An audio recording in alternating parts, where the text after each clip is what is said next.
Before the accident, just grew up in Cohasset, just about 12 miles north of Chico. Was in Chico all day, or every day at least. I grew up, just up there in the mountains doing mountain work. I was the only boy, so I shoveled snow, cut wood, blah, blah, blah, everything that comes with the mountains. Rode motorcycles my entire life up there. And I got my mini bike when I was 5 from my dad's buddy, Chuck Knighton. If it wasn't for him, I wouldn't be getting into it. Thanks. Yeah, before the crash, I was doing mainly just manual labor. I've always been a big guy, just the big dude, so they just put him on a jackhammer or destroying shit, which I'm good at. And that was before the crash. It was July 26, 2002. Well, that day, my dad had previously had a 2002 KLR 650. Big, huge, single cylinder. I mean, the thing was badass. Big old dirt bike. I'd ride up on these little logging trails, And that day I took the bike out just like any other day to go up above Cohasset and ride around. And my buddy Jordan was having his birthday party that weekend, so I had like a big weekend planned. But yeah, it was just like any normal day. I went up there just cruising, went up to the helicopter pad and back, about another 15 miles above Cohasset. And was coming down by where the towers are, and out of nowhere there's this Chevy truck, full-size Chevy truck on my side of the road. Well, it's a dirt road. He nails me, and when he hits me, I remember seeing the grill just take me the hell out. See 3 people in the truck. I look up, see the tops of the trees, and then I hit. Wind gets knocked out of me. I'm awake the entire time, and I'm wearing my helmet, and so I go to try to take my helmet off, and I can't even use this side because this arm is just hurting. I'm like, great, my arm's broken. My legs are stuck straight up in the air, and I see my femur stick rip out of my pants. And I go, oh, fuck. I'm fucked. I'm screwed. So that's going through my head. And then finally, the dude, he gets out of the truck and comes up, and he's like, dude, Ben, what are you doing? It turns out it was somebody I knew from Cohasset. And he's just a piece of shit. He's a known tweaker, piece of shit. And he's got this reputation where that's all he is. He's just a piece of shit fucking tweaker. They found him and served him, and he's not worth anything. We couldn't get anything from him because just like, what the fuck? This can't be happening. So then I see him get in the truck and leave, and I'm by myself, laying on the ground. My femur bone's sticking out of my thigh, and I'm thinking I'm dying right then and there. I'm like, all right, this is it. What the fuck? I mean, for the years past, there was still a spot on the ground on that turn where I got hit because it was packed down clay where there was a giant, it looked like a big oil spot, but it was my blood. You are facing death right in its face. Right about then a CHP shows up. A lot of more people are showing up. And I'm yelling for water because I'm laying on this dusty ass dirt road, middle of Cohasset. Meanwhile, I'm bleeding everywhere, all right? And the EMTs are trying to get me in the back, and I'm big. I'm 300 some odd pounds. They get me in the back, and then they start, just hooking me up to everything. All this craziness is going on around me, and they're trying to stabilize me. And they ambulance me down into the hospital.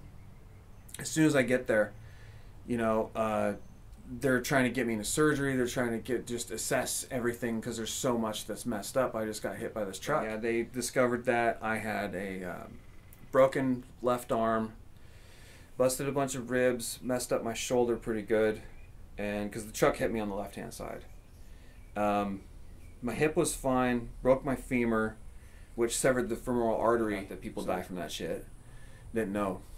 But knee is fine. They had to amputate my left foot because it was so mangled. There's 2 or 3 arteries or something in each of your feet. I may be wrong. And they couldn't even get it to work. So a few days after the crash, they had to cut it because it was black. It wasn't gangrene, it was black. And then they also had to take off my right toe because it was a degloving. Basically my foot just turned and there was no skin on the whole thing. And the right knee, the lateral ligament, PCL, ACL, and meniscus are still missing after multiple surgeries because it had mangled it. My prosthetic doctor, Tim Woodville, was there for the amputation and for the knee surgery for them to open it up, and he said when they opened my knee up, it looked like a bowl of spaghetti. Just shit was everywhere.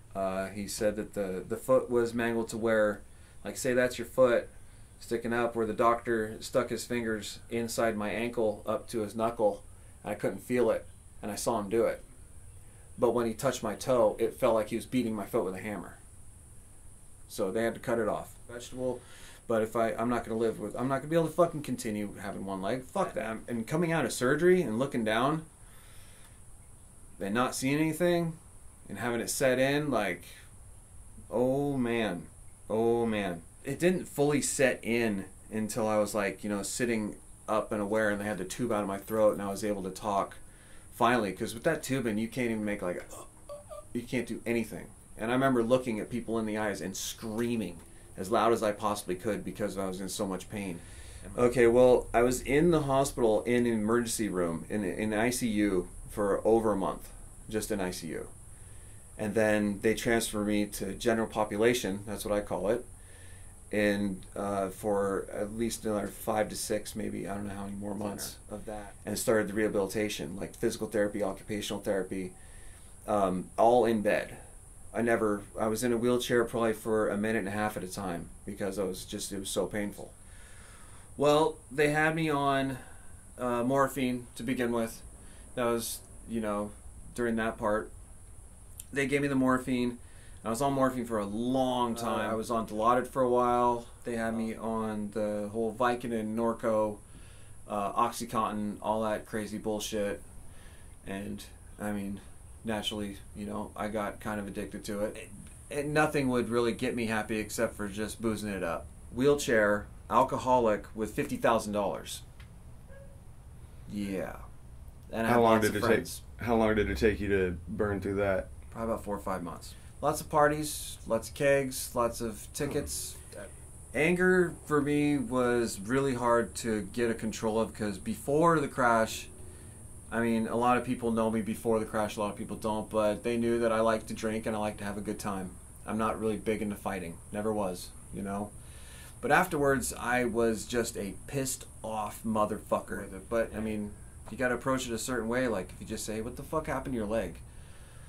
I mean, I might hit you or throw a glass at you. I mean, sometimes I'm just an asshole about it. Where it's like, you don't see that I'm missing a fucking leg? When people ask me for change on the street, that's what I don't get. I'm missing a leg and they're like, hey, do you have $1? No. You got 2 legs and you're holding a fucking iPod. Go pawn that shit and get $50. So, I mean, I don't even have a fucking iPod. It's my whole outlook on life has been, jilted. I found out, like, really, really fast how real shit really gets. Oh, dude. I had to learn how to fucking live life as a completely different person where I already lived it up to 22 this certain way. Now I gotta learn something completely backwards. Basically, I'm at my 100% is what it is. I have my good days and I have my bad days, but in my mind, I'm the best that I could be getting. To be totally honest, and I'm fine with it. It's not like I'm admitting defeat or anything, because I'm a pretty active motherfucker. I still ride motorcycles, I can't do cartwheels anymore. I swim. When I swim to the left. It's a fact. You watch me try to swim in a straight line, it's not a straight line. Like, if you end up drowning, it's going to take me a while to fucking get to you. And to be able to joke like that, that's how I want to be able to be.